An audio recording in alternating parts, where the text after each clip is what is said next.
fazer agora a leitura da página 73, chamando para o debate. Vai ser muito legal. Vamos lá? Então vamos lá, crianças, chamando para o debate. Vamos ler o texto aqui, tá? Eu espero que vocês me ajudem na leitura, certo? Podemos começar? Então vamos lá. É muito importante para a sobrevivência dos seres vivos que as cadeias alimentares se mantenham em equilíbrio. Quando um grupo de seres vivos desaparece ou sua quantidade diminui, ocorre desequilíbrio na cadeia alimentar. Alguns seres vivos ficam sem alimentos e outros proliferam em grande quantidade. Infelizmente, o uso insustentável dos recursos naturais pelos seres humanos tem causado destruição ambiental e, consequentemente, o desequilíbrio de muitas cadeias alimentares. Veja o que aconteceu no exemplo acima. Teve aqui o uso de pesticida nas folhas, e aí o passarinho comeu, e ele morreu, não foi? Por causa de ter comido essa pesticida aqui, né? Que o homem colocou na plantinha. Então, vamos lá, na questão 1. Em certo local, a mortalidade de jaguatirica e de aves insetívoras aumentou acentuadamente. Analise as relações alimentares ilustradas acima e propõe uma explicação para esse fato. Essa daí vocês podem colocar de acordo com o que vocês acham, tá? Observa aqui esse uso de pesticidas aqui. O que são os pesticidas? Eles são agentes químicos, né, que poluem, que matam as pragas agrícolas. E aí esses invertebrados que se alimentam das culturas, que servem de alimento para as aves, que são os alimentos para as jaguatiricas. Então, as aves se alimentaram das folhas, né?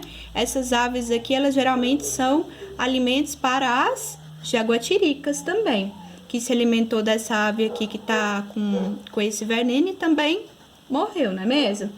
O pesticida não é degradado pelos seres vivos que o consomem, portanto, acumula-se em cada organismo que o ingere, podendo levar à morte, que foi o caso da ave e da jaguatirica.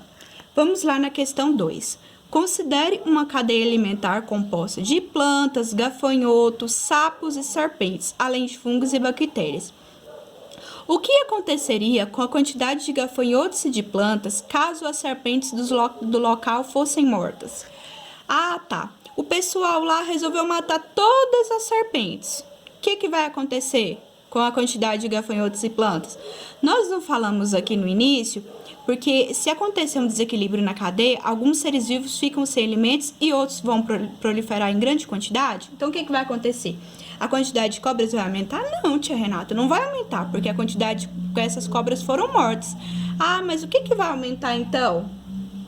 A quantidade de gafanhotos vai aumentar, né? O que causaria a redução da quantidade de plantas. Por quê? Porque como vai ter muitos gafanhotos, eles não vão servir de alimentos, porque não vai ter as cobras, então vai gerar um desequilíbrio. Vai ter muito gafanhoto e vai diminuir a quantidade de plantas, certo? Agora vamos lá, 3. Quais atitudes as pessoas podem ter com o objetivo de manter em equilíbrio as cadeias alimentares? Então, a questão de número 3, ela é uma resposta oral. Vamos entender aqui. Quais atitudes podem ter com o objetivo de manter em equilíbrio as cadeias alimentares? O que vocês acham? Preciso de uma resposta. Quem pode me ajudar? Ah, eu acho que não poluir. Ah, é verdade. Muito bem para quem falou isso. O que mais? Desmatar é bom? Auxilia? Vai ajudar nesse ciclo aí da natureza? Não, né? Então, não podemos desmatar. Ah, tá. Poluir os rios. É tranquilo? Não podemos poluir os rios. O que a gente pode fazer também? Atitudes pequenas, como por exemplo, a gente tá andando, tá passeando de carro, aí eu jogo um lixo lá pela janela. É certo isso? Não é certo.